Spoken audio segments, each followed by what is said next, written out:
Moi je suis heureux de vous accueillir donc ce matin avec l'ensemble de l'équipe de Génération Vernon pour la sortie de ce livre au projet Vernon mérite mieux.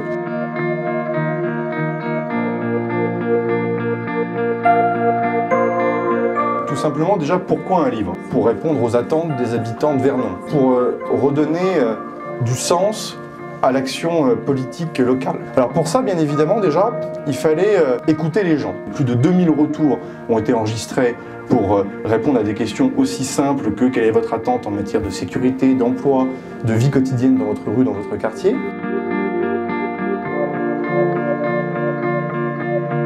C'est une ville dans laquelle, on le voit bien avec le temps, une crise identitaire s'installe de plus en plus. On a aussi toute une population qui a complètement décroché avec la scolarité normale, avec la formation. Une ville qui décline, une ville qui depuis 10 ans s'enferme dans un ronronnement qui devient petit à petit dangereux, des grands dossiers qui ne sortent pas, plus 53% de pression fiscale par habitant depuis 2000.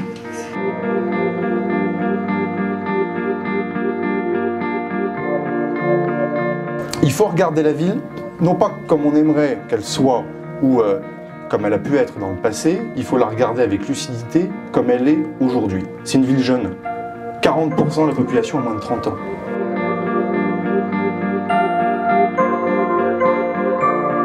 Puis bien sûr, je ne pense pas qu'on y arrive seul et je ne pense pas qu'on y arrive dans son trou. Je suis le candidat qui ramènera de la sérénité et du calme dans les relations entre la mairie et la CAP. Et ça, c'est un engagement qu'on prend tous les deux avec Gérard aujourd'hui, ici.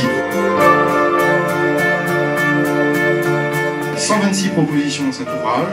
Ces 126 propositions, elles sont réalistes parce qu'on les a testées techniquement et elles sont financées. Nous n'augmentons pas les impôts. Ne pas augmenter les impôts, c'est déjà une promesse audacieuse et nous la tiendrons. Tous ceux qui vous promettront une baisse d'impôts vous mentiront.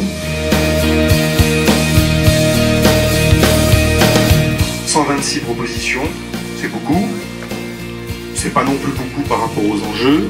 Des propositions qui répondent très concrètement à la vie quotidienne des habitants. Je pense très fort à la sécurité, un engagement sur la fiscalité, la propreté en ville, la gestion des déchets, l'écologie, la culture, le sport.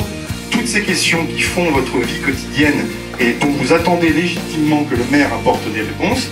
Et puis bien sûr, la vision de long terme que l'on veut porter pour la ville, son développement économique, transport, urbanisme, toutes ces questions de vision de long terme avec un point qui nous tient à cœur, qui est bien sûr le développement de l'axe Seine.